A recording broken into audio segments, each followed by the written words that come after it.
Hello everyone, today I'll be talking about the fundamentals of running a sports league. Professional sports leagues like the NFL generate billions of dollars and attract millions of viewers every year.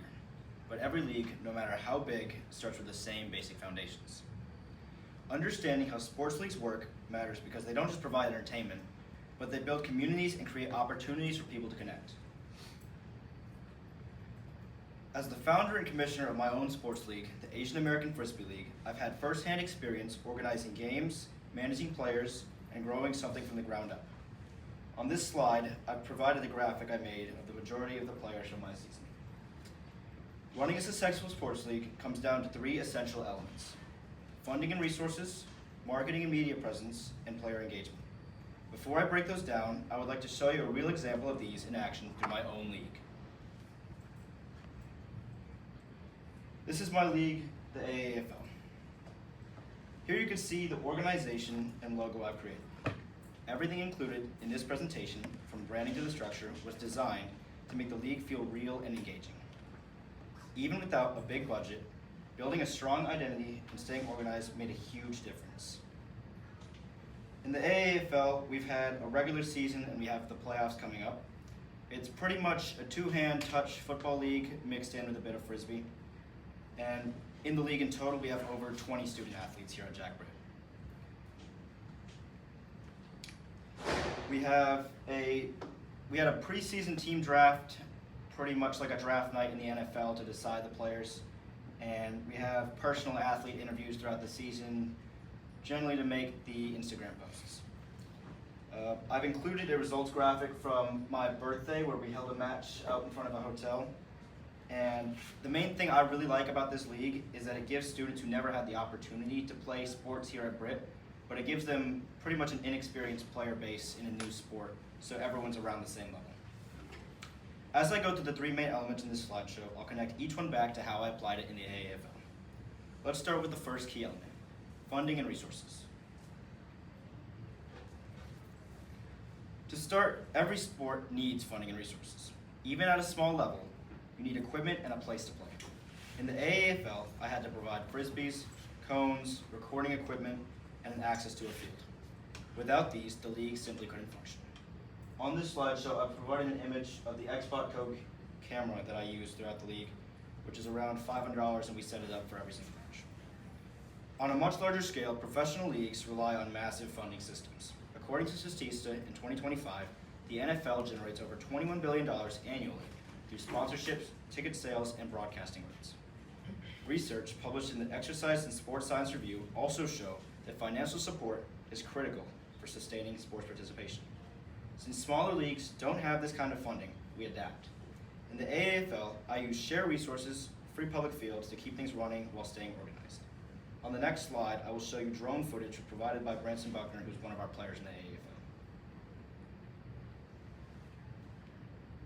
We recorded this during, I believe, the second game of our regular season.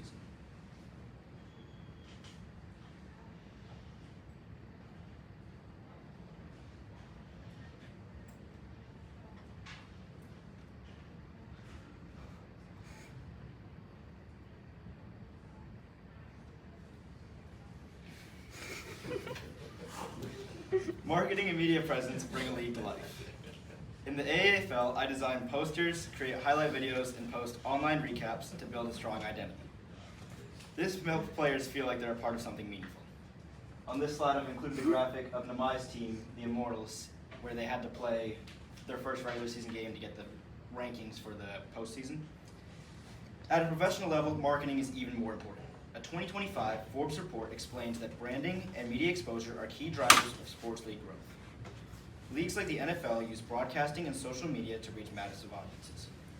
Research by Health Expectations in Turin show that engagement increases when content is consistent and interactive. Here I have the statistics from the Instagram account along with the post-game interview. The account has over 100 followers and it's still growing. And this is within December to March this year. Even without a big budget, smaller leagues can grow by being creative and consistent.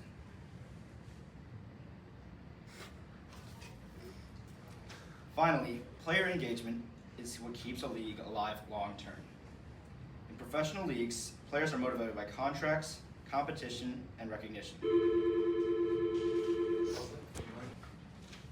Good. A study from Advances in Consumer Research showed that fan loyalty and strong leadership both increase long-term commitment in sports organizations. On this slideshow, I have my graphic, which I made for our only senior in the league currently, Daniel Gomez, where I pretty much made a senior night poster for him, which I was going to pretty much print out and post at the first game.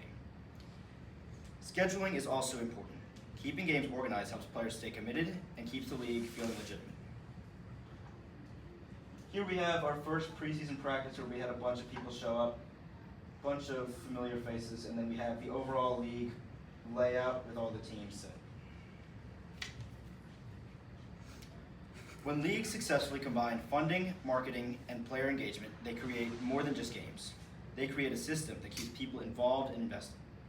Running a successful sports league ultimately comes down to having the resources to operate, building a strong identity, and keeping players engaged over time. Whether it's a global organization like the NFL or a small league like the AAFL, building a strong identity and keeping players engaged is all the same fundamentals that apply. And with the right approach, even something started between friends can grow into a real community. Thank you. Good hand.